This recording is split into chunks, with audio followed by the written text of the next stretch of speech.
Kayo po mga ina, tanungin ko, pag nawala ang inyong mga anak, anong mararamdaman niyo? Di ba kayo mag-aalala? Di po ba kayo'y malulungkot, maiiyak? Normal po yun. Pero ito po yung nakakapagtaka. Bakit pag nakita mo na yung nawawalang bata, umiiyak pa rin ang ina? Di niyo po ba napansin yun? Nakita mo na nga yung bata eh. Bakit ka pa rin umiiyak?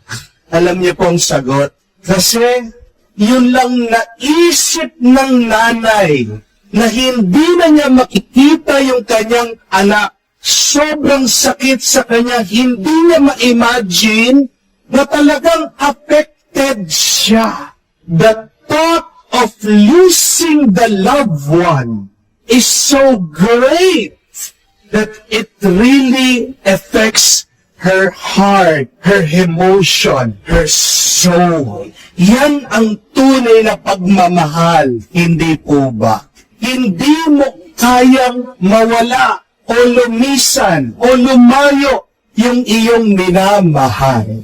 At dyan din po natin makikita ang pagmamahal ng Diyos. Noong nagkasala si Adan at si Eva, nung sila'y sumuway sa Diyos, kinain nila ang puno na pinagbabawal niya. Ano ang unang salita na narinig natin sa Biblia? Ito po yung ating nabasa sa unang pagbasa, the first reading.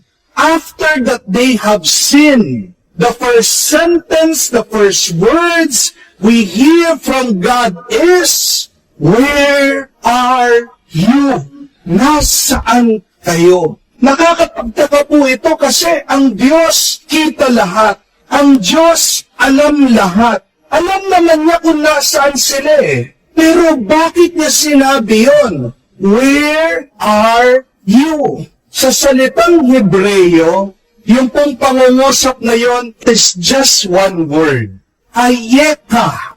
Nasaan kayo? At anong ibig sabihin nun? Kahit na alam niya, kahit nakita niya, tinatanong pa niya, nasaan kayo? Pinapakita niya sa atin dito ang pagmamahal ng Diyos. Nakakita tayo nagdarasal ang Ama namin, ang Diyos ay isang mapagmahal na ina, na pag nawala ang kanyang mga anak, hinahanap niya. Yan ang pagmamahal ng Diyos. Naghahanap, naghihintay, nagpapatawad. Noong nawala ang kanyang mga anak, siguradong nalungkot siya. Siguradong umiyak siya.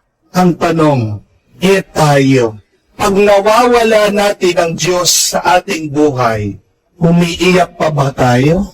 Nalulungkot ba tayo? Malungkot ka pag hindi ka na nalulungkot na nawala na ang Diyos sa iyong buhay. Amen? Umiyak ka pag hindi mo na iniiyakan na wala ang Diyos sa iyong buhay. Pero bakit ba tumitigil tayo minsan sa paghahanap, paghihintay, pagpapatawad ng ating mga minamahal?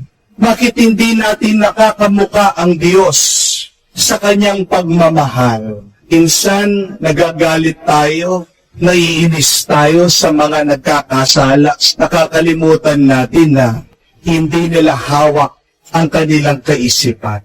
Para maalis po yung ating galit, inis sa mga taong may kasalanan, may pagkukulang. Tandaan niyo po, ni sila ay may sakit. People who are sinning are people who are sick.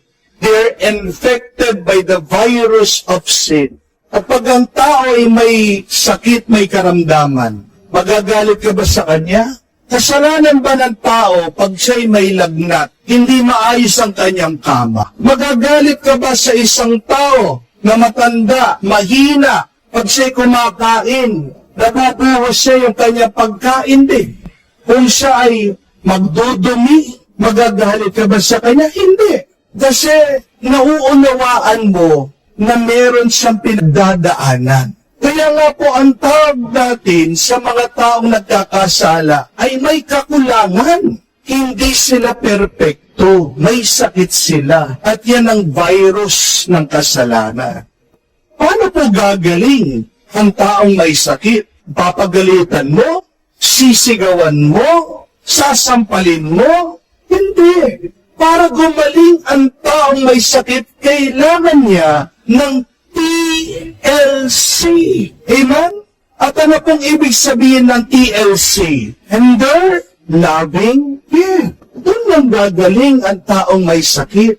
At kahit po ang taong may kasalanan, kailangan din niya ng TLC para magbago siya, para iwan na niya ang pagkakasala. Mga kapatid, ang Panginoon, hindi po nagsasawang nagmamahal. Pero tayong mga tao, ang dali natin magsawang magmahal. Yan din po ang kasalanan natin. Kaya nga kung ikaw ay nagsasawa ng nagmamahal, nagsasawa ng naghihintay, nagsasawa ng naghahanap at nagpapatawad, anong kailangan mong gawin? Bumalik ka sa Diyos. Magpatulong ka sa Diyos.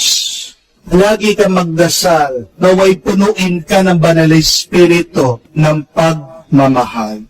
Kung ang Diyos palaging naghahanap, naghihintay, nagpapatawad, sino ka ba para hindi maghanap, maghintay at magpatawad ng iba? Nahihirapan kang magmahal ng mga nawawala, nagkasala at may pagkukulang?